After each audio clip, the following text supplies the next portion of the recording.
Guys, Assalamualaikum. So, how are you doing? Here is my view from my apartment. The kids playing a few hours back, so now they're all back. So, yeah, just wanted to share what I eat in the afternoon. So, my food habit has changed a lot, and I think it's gotten better. I feel a lot lighter, and um, so this is, I think, in Arabic they call it. Salmon or something. It's spelled with MSS and then E, another S, and then I don't know, but I don't know the correct pronunciation. It's kind of in Indian, our culture, we call it paratha. Um, it's kind of similar, but they don't use any oils. I just fried it in, I think, a little bit of oil. This is beef puna. I just made it. This is just my recipe. I, I ordered the beefs from the stores.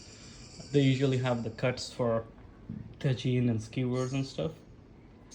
I just made it to my purpose.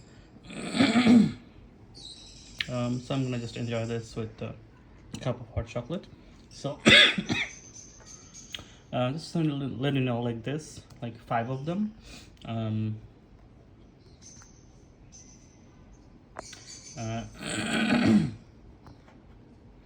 uh, for me, it's kind of better to order them because it's so hard to make, and I prefer not making them. It's not worth the effort, and you gotta give some business to the bakeries, and so there's that.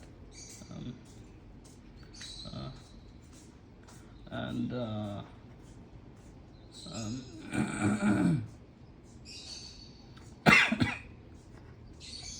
live in the ground floor, so I have to watch people walking by.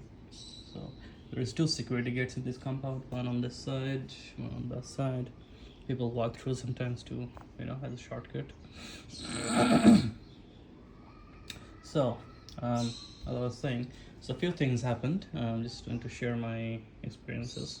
So, in the meantime, keep watching at my food. Just So first things is one of my toilets stopped working. So fortunately, I have 2. So something wrong with the flush. The water wasn't loading, and I tried to open it to see what's the problem, but it's kind of fixed in its place. So I had to text the landlord, and I said, send me someone to have a look. He said, no, you can do it yourself. I don't know how to do it. I'm not a handyman. Then he said, okay, I'm gonna come tomorrow because you have another toilet, right? So it's not an urgency. So yeah, he's gonna come down tomorrow and try to fix it himself. A nice guy. Also met another brother from my, not met, but on the phone, had a conversation with them from my country, my home country, and he is married to a Moroccan, so we are having a meeting maybe today or sometime later this week to discuss opportunities. And yeah, in the meantime, I have experience driving, so let's talk about driving in this video. So at first, when you, as a tourist, as a visitor, as a newcomer, when you first come, and you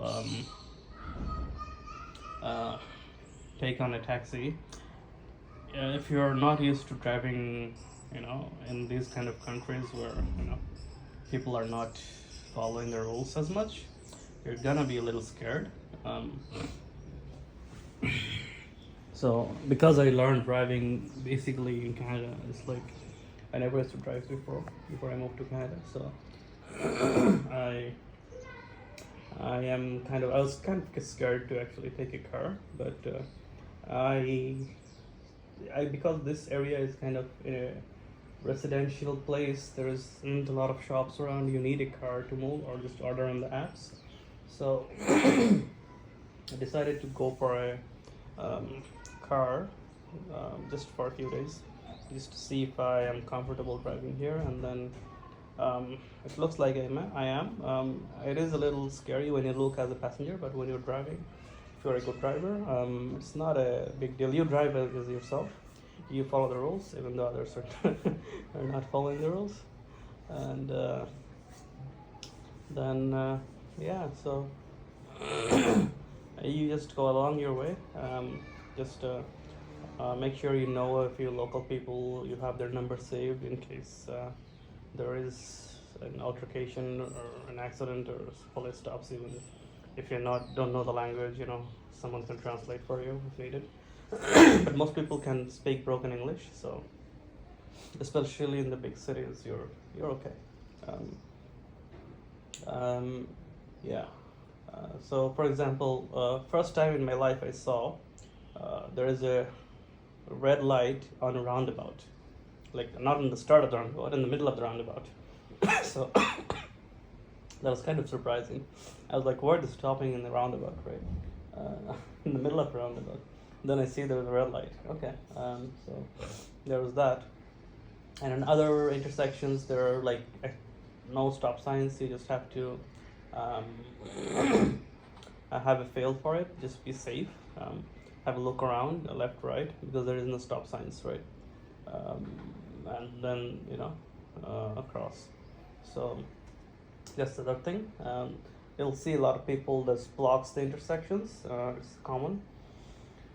Also, when you're say trying to enter a roundabout in the busy times, people don't follow the right of way. So, for example, we know that you have to wait until the oncoming cars passes, but what will happen sometimes, they'll keep coming.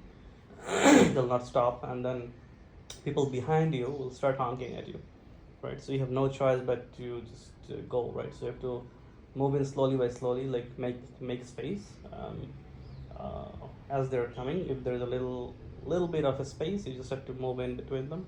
I know it sucks. I didn't want to do it, but I was holding up the traffic behind me, so I had to do that. Other than that, it's okay. You just have to look out for pedestrians, cyclists. A lot of people will just jump in front of you when they're crossing the road. They don't usually use the crosswalks a lot. Some do, most don't. And also, cyclists. I've seen cyclists cycling on the highway, so yeah, that happened, and I had to be careful. Yeah, I wouldn't usually call it a highway. It's kind of intercity something. But yeah. So I have to be careful, not to hit them, and there's some constructions going on because this area of the town, they're trying to, I think, make it investor friendly like Dubai. So they're doing a lot of road constructions and stuff. So right now it's a little constricted, and I like driving a small car in the roads, because the roads are, I'm used to big roads, right? And the roads here are comparatively not that big. Like I think it's similar to what's in Montreal. If you have driven in Montreal, those roads are kind of, you can compare them to the roads here inside the city. Tiny lanes, compared to like where I used to live. There's like bigger roads, right? You can fit 1.5 cars in my lane, in one lane. So that's one thing I get to use used to, and for that I think a smaller car is a good way for you to maneuver around instead of getting an SUV. But later, if I'm buying, I'd probably buy all-wheel drive SUV, I guess. But depends. Depends really. But yeah, so that's my experience of driving. If you have any questions, let me know. Thank you.